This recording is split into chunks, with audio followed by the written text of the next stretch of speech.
81 سے لے کر اب 2017 تک یہ جو قتل عام کیا جا رہا ہے، کبھی ٹانگیں کاٹ دی جاتی ہیں، کبھی ہاتھ کاٹ دیے جاتے ہیں، کبھی دھماکوں سے اڑا دیا جاتا ہے، آپ لوگوں کا جرم آخر ہے کیا؟ کیوں آپ کو کرم ایجنسی میں پھلنے پھولنے نہیں دیا جا رہا؟ بسم اللہ الرحمن الرحیم۔ سب سے پہلے تو میں آپ کا اور آپ کے چینل کا شکریہ ادا کرتا ہوں، اپنی تمام صحافی برادری کا جو یہاں موجود ہے۔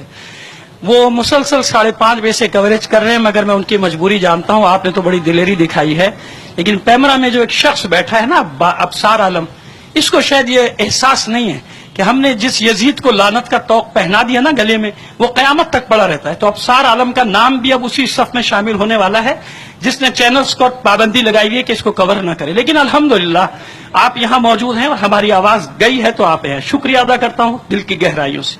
اور میں بڑا مشہور ہوں جذباتی غصے میں آنے والے، لیکن میں بالکل غیر جذباتی انداز میں آپ سے گفتگو کر رہا ہوں کہ ہمارا پہلا جرم آپ کو بتائیں، ہمارا پہلا جرم ہے پاکستان زندہ باد۔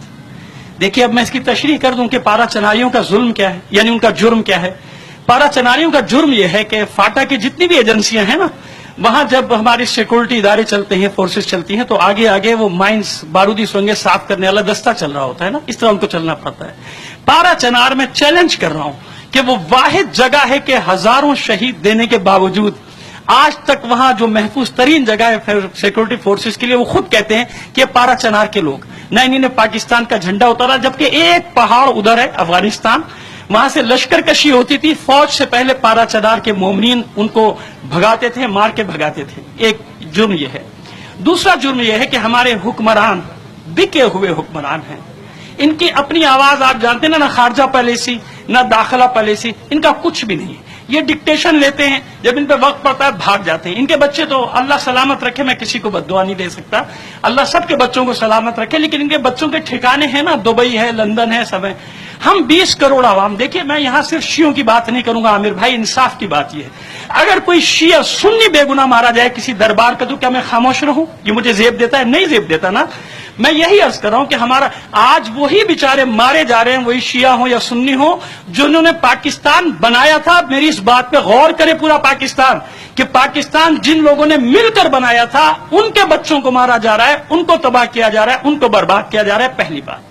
دوسری بات، پارا چنار کتنا بڑا ہے؟ پارا چنار برسوں سے سیکورٹی کے حصار میں ہے۔ میں آپ کو بتا دوں تاکہ آپ کو سمجھ میں آ جائے بات ہوا کیا وہاں۔ سیکورٹی کے حصار میں، سیکورٹی کے نام پہ محاصرے میں ہے پورا پارا چنار۔ وہاں پہ جو پارا چنار کا جو اپنا شہری ہے نا، وہ بھی درجنوں چیک پوسٹوں سے ہو کے گزرتا ہے، اپنا شناختی کارڈ اور نہ معلوم کتنے قسم کی نشانیاں دکھا کے وہ اندر جاتا ہے۔ خندقیں بنی ہوئی ہیں کیونکہ چاروں طرف لڑائی کا ماحول ہے، افغانستان کا ادھر بارڈر ہے، یہ گھرے میں۔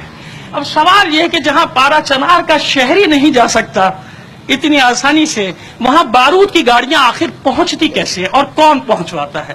نیشنل ایکشن پلان جس پر عمل کرنا تھا، ایک بھی شق پر وہ سہولت کار کہاں ہے؟ اب میں بتاؤں، آج جی آئی ٹی جب بیٹھی ہے تو آپ نے موقع دیا ہے تو سن لیجئے، سچی بات ہے، ذرا سی کڑی ہوئی، تو پھر آپ یہ وزیر جو ہے نا جتنے، ان کی جی آئی ٹی بٹھاؤ، یہ تمہیں بتائیں گے کہ دہشت گرد کہاں ہے، کیونکہ دہشت گرد کارروائیاں کر کے بہترین پناہ گاہیں ان کی ان وزیروں مشیروں کے ڈیرے ہوتے ہیں، ان ڈیروں پہ جا کے چھپتے ہیں، ان ڈیروں میں یہ پناہ لیتے ہیں۔